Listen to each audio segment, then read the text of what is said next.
Alors une matinée spéciale ce matin autour du festival Confluence de l'Écuche, Confluence au pluriel. Et tout de suite, j'ai le plaisir d'accueillir Yaël Marciano pour le spectacle musical L'Aimé de tous par la compagnie Transmosaïque qui, dans le cadre de ce festival, se tiendra à la Maison de la Tunisie le dimanche 22 janvier à 19h. Yaël, bonjour. Bonjour Lise. Alors, qu'est-ce que ça représente pour vous, ce festival Confluence, en sachant que la compagnie Transmosaïque que vous avez créée, cette compagnie donne énormément de spectacles autour de la culture judéo-arabe? Oui, alors ce festival, pour moi, c'est la reviviscence de la culture judéo-arabe. Ça permet un peu de mettre cette culture sur le devant de la scène, et c'est extrêmement important qu'il y ait ce type d'initiative qui soit pris au sein des instances, des organisations culturelles juives, et puis plus largement également. Oui. Et de l'Écuche aussi, et voilà. C'est une reconnaissance, en fait. Tout à fait. De toute cette culture pour laquelle vous luttez depuis longtemps. Alors vous-même, vous êtes de quelle origine? Alors, originaire d'Algérie, oui. Par mes parents. Voilà, d'un côté. Les deux parents. Les deux parents, d'un côté plus proche du Maroc, de l'autre côté plus proche de la Tunisie. Voilà. Alors, tout cela, toutes vos origines, on les retrouve dans votre parcours, dans vos spectacles.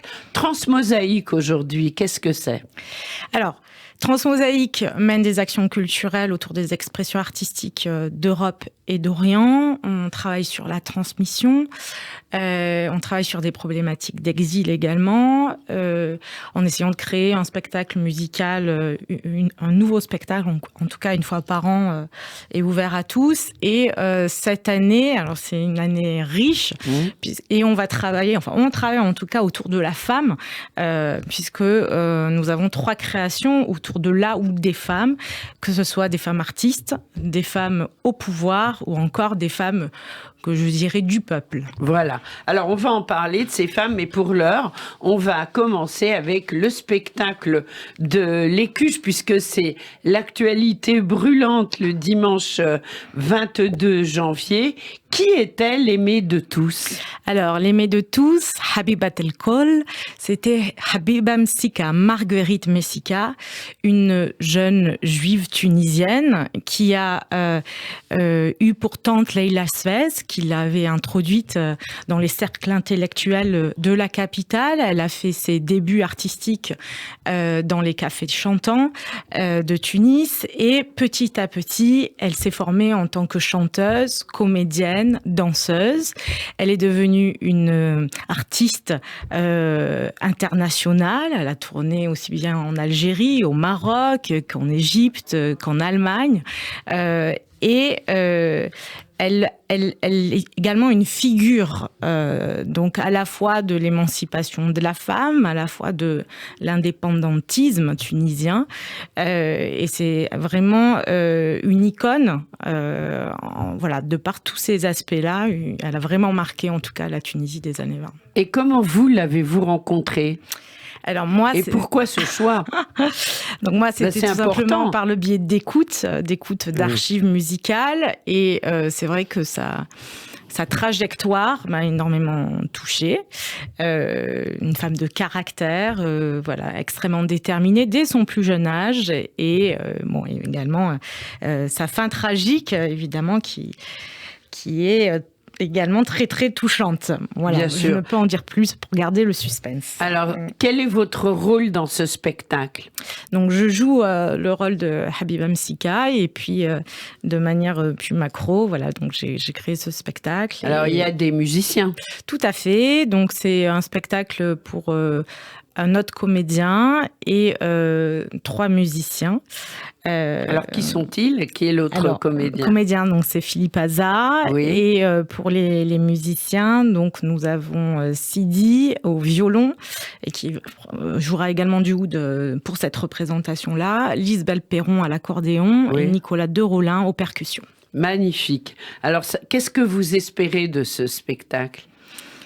Eh bien, tout simplement qu'il marque les esprits, qu'il puisse. C'est un spectacle qui va présenter en fait à quel point il peut y avoir du déni, des amalgames qui sont faits, et ça permet un petit peu de clarifier en présentant l'histoire, ce qui peut également malheureusement se reproduire aujourd'hui dans notre société. Donc, mais de quoi on parle là ? On parle de l'émancipation des femmes, D'accord. On parle des relations entre les juifs et les musulmans, oui. On parle également des différents apports des autorités coloniales dans les pays du Maghreb. Voilà, donc ça a une vision assez précise sur la Tunisie, mais plus largement, ça peut concerner évidemment beaucoup d'autres populations juives ayant vécu dans les pays arabes. Également le statut des artistes, et puis également, comme je l'ai dit, mais je le redis, l'émancipation de la femme. Oui, bien sûr. Alors, un spectacle à ne pas rater, qu'est-ce que ça représente pour vous, avant qu'on écoute un extrait, qu'est-ce que ça représente pour vous de jouer à la Maison de la Tunisie ? Mais je pense que c'est le lieu rêvé, évidemment, pour ce spectacle, et voilà, qui correspond tout à fait. Et je peux déjà, d'ores et déjà, remercier bien sûr les CUJ, mais aussi le travail des partenaires associatifs de l'association, qui ont aussi œuvré pour que ce spectacle ait lieu dans cette salle de spectacle. C'est un spectacle qui tend la main, en fait. Tout à fait. Alors, vous nous avez apporté divers extraits. On va en écouter un.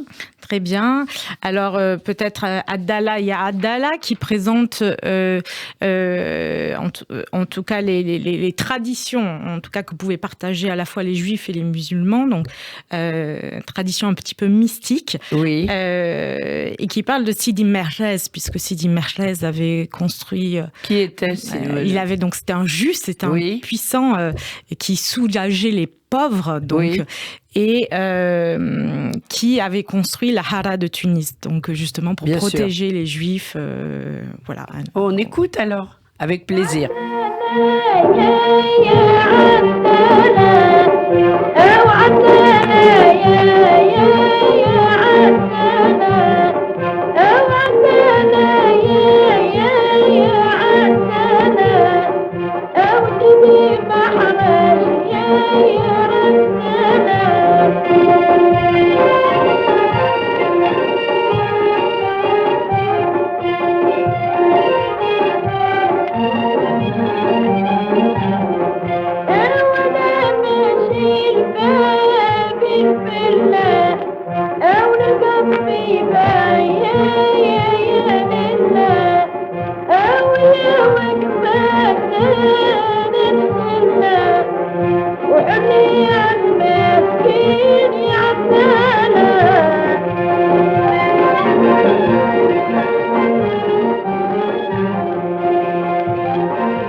Uniquement sur Radio J. Radio J. Radio J. Radio J.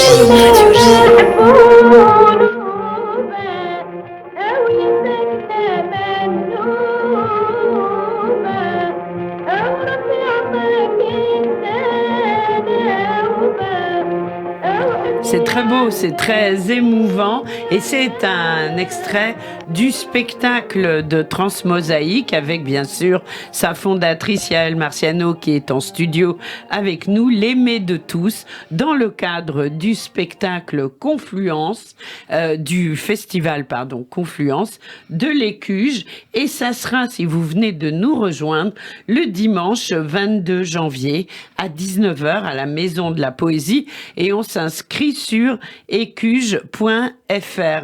Alors, depuis combien de temps, Yael Marciano, depuis combien de temps est-ce que vous vous intéressez à ce point à vos racines et que vous les mettez en musique pour nous? Racontez-nous un peu le parcours. Ça fait à peu près une dizaine d'années que vous êtes j'ai toute creusé. jeune. Hein. Oui, mais que Oui. j'ai en tout cas creusé. C'est ça. Évidemment, ce type de recherche peut souvent intervenir après le décès d'une grand-mère, en tout cas d'un des grands-parents. Après, moi, il est vrai que j'ai aussi essayé de comprendre, au-delà du parcours de mes grands-parents, le parcours aussi de mes parents, de manière plus rapprochée et comprendre les mécanismes de l'exil. Et j'avoue que quand on, en tout cas, arrive à réaliser ce travail-là, que ce soit par le biais de la musique, du théâtre, enfin peu importe, hein, de la communication de manière en général, je pense qu'on arrive vraiment à se trouver soi, tout simplement, hein, être à la recherche de ses racines. Où vous-même? Donc moi-même en France, hein, mais c'est vrai que c'est pouvoir en tout cas dénouer la parole, il faut vraiment être à l'écoute de l'autre pour que lui-même puisse se livrer. Et donc c'est vraiment important de mener, que notre génération puisse mener ce travail-là au travers de l'ensemble des traumatismes que les différentes familles juives ont pu vivre. Oui, mais là, sur scène, on va pas voir un traumatisme, on va voir un très beau spectacle, heureusement, parce qu'il y a aussi la façon de transmettre, comme vous le disiez. Alors, avant qu'on parle de vos deux autres projets autour des femmes, je propose qu'on vous entende, vous, Yaël. On va écouter un extrait que vous nous présentez. Voilà, donc c'est un extrait du premier concert qu'on a pu faire, en tout cas d'un point de vue musical, en pleine épidémie de Covid, autour du répertoire tunisien. Et donc là, voilà, vous avez quelques extraits enchaînés de ce concert. Avec la voix de Yaël Marciano.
Vous écoutez Radio J. Radio J.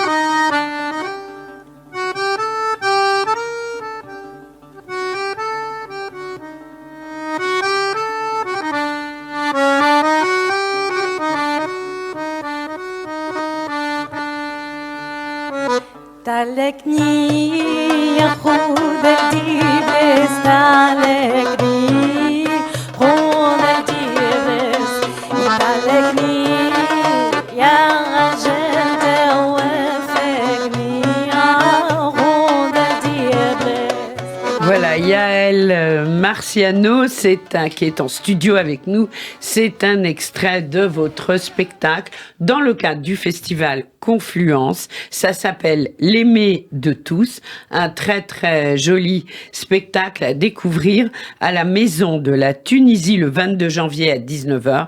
Et pour cela, on va sur ecuge.fr.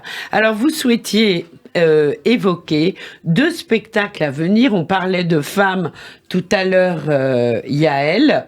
On va commencer par Esther. Oui. Alors, en ce temps-là, point de suspension, Esther, E-S-T-E-R et pas T-H-E-R. Pourquoi ?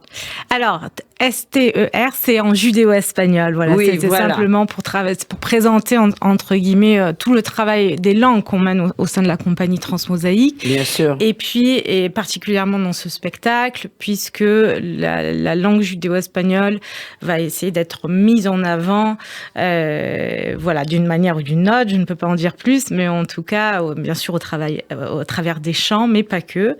Et voilà, on est toujours dans cette imbrication d'une langue, on va dire, voilà, d'un certain pays, d'accueil des Juifs à une certaine époque, et une langue que l'on maîtrise, voilà, aujourd'hui en tout cas, le français, bien sûr.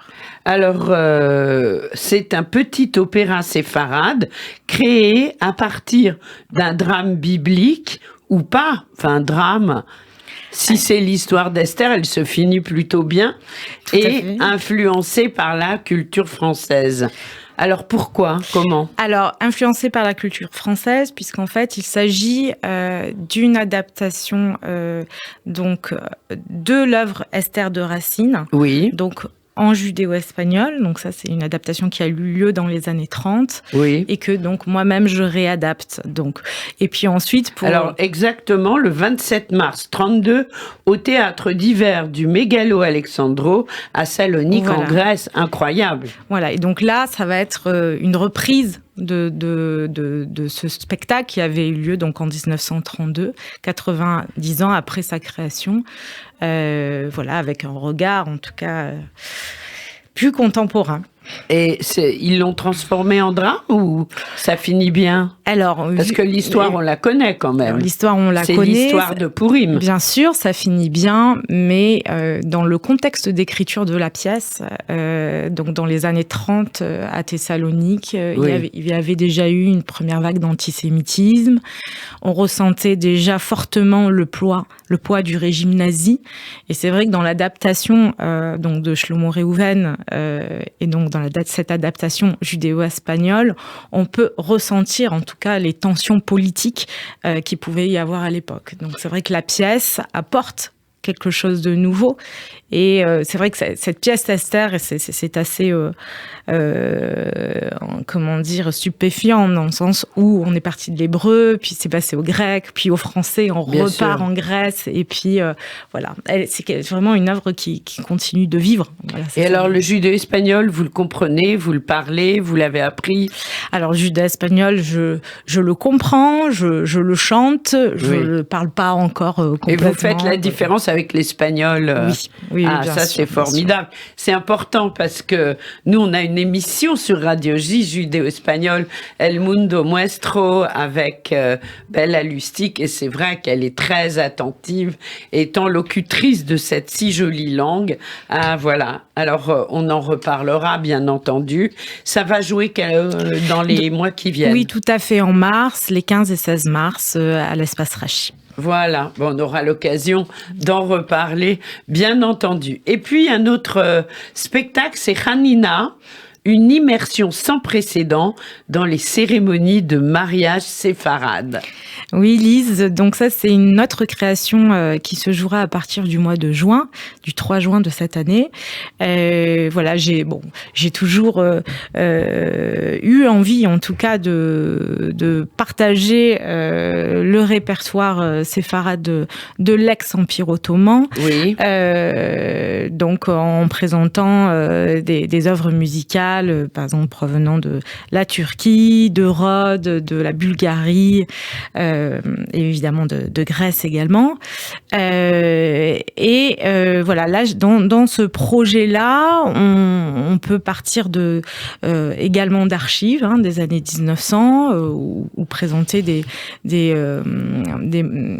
compositions un peu plus récentes. Mais l'idée dans ce spectacle, c'est de partir de témoignages authentiques de judéo-espagnols, de voir comment les noces se passaient et de présenter également des objets uniques sur scène qui ont servi à ces cérémonies. Bien sûr. Donc ça va va être aussi un spectacle. Vous transmettez, bien sûr, les objets. Alors, Yael Marciano, on aura l'occasion d'en reparler.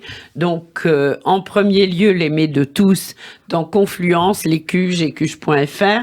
Ensuite, en mars, à l'espace Rachi, en ce temps-là, Esther. Et Hanina, ce sera... À partir de juin, le 3 juin 2023. Voilà, on attend impatiemment tous ces jolis spectacles. Et ben, on va se quitter en musique. Merci. Avec quoi? Avec, je peux proposer Baladi ya Baladi, le 3e extrait. Donc, un extrait de Habiba Msika qui va nous parler de liberté et d'amour pour son pays, la Tunisie. Et c'est elle qu'on va bien sûr entendre puisque le spectacle lui est dédié. Yael Marciano, on attend l'album, le CD. D'accord? Ouais, l'année prochaine, merci. L'année prochaine, ça sera le 4e projet. Merci, au revoir. Merci beaucoup.